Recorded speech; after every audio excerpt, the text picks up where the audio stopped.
വൈകുന്നേരം ആയപ്പോഴേ ജിനുവേട്ടന് ചക്ക തിന്നാൻ വല്ലാത്തൊരു പൂതി. അപ്പം ഞാൻ പറഞ്ഞു, നമുക്ക് പറിക്കാലോന്ന്. ഒരു വെടിക്ക് രണ്ട് പക്ഷി എന്ന് പറഞ്ഞ പോലെ ഒന്ന് പറിക്കാൻ ഉദ്ദേശിച്ചപ്പോഴേക്കും രണ്ടെണ്ണങ്ങ് താഴെ വീണു. സാരല്ല, ഒന്ന് നമുക്ക് പഴുപ്പിക്കാം, ഒന്നങ്ങോട്ട് പുഴുങ്ങാന്ന് കരുതിയിട്ടോ. നേരെ ചെന്ന് വീണത് നമ്മുടെ വാഴത്തോട്ടത്തിലേക്ക്. ജിനുവാട്ടിനതാ എടുത്തോണ്ട് വരുന്നുണ്ട് കേട്ടോ. സയാമീസ് ഇരട്ടകളെ പോലെ രണ്ടും കൊണ്ട് കൂട്ടുകൂടി കിടക്കുകയായിരുന്നു. ജിനുവാട്ടിന് അതിനതാ വെട്ടി കഷ്ണാക്കി ചുളയൊക്കെ പറിച്ചു തന്നിട്ടുണ്ട് കേട്ടോ. ഇനി അത് നന്നാക്കി എടുക്കൽ എൻ്റെ ദൗത്യമാണ്. നന്നാക്കും കുറേ ഞങ്ങളുടെ രണ്ടുപേരും വായിക്ക് പോവും. അപ്പോഴേക്ക് അച്ചുവരും ദേവൂരും എല്ലാവരും അങ്ങോട്ട് കഴിക്കുന്നുണ്ട്. പിന്നെ അതാ നീളത്തിന് അരിഞ്ഞെടുക്കുന്നുണ്ട് കേട്ടോ. ചക്കപ്പുഴുക്കും നല്ല ചമ്മന്തിപ്പൊടിയാണ് ഞങ്ങൾ ഉദ്ദേശിക്കുന്നത്. ഉണക്കമീൻ്റെ ചമ്മന്തിപ്പൊടി കേട്ടോ.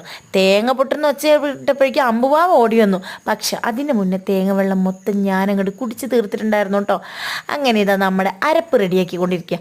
തേങ്ങയും ചെറിയ ജീരകവും വെളുത്തുള്ളിയും കുഞ്ഞുള്ളിയും കുരുമുളകും മഞ്ഞപ്പൊടിയൊക്കെ ഇട്ടിട്ടുള്ള അരപ്പ് ഞാനിവിടെ റെഡിയാക്കി എടുത്തിട്ടുണ്ട് കേട്ടോ. ചക്ക വെന്ത് കഴിയുമ്പോൾ നമുക്കതിലേക്ക് ഇട്ടങ്ങോട്ട് സെറ്റ് ചെയ്യാം.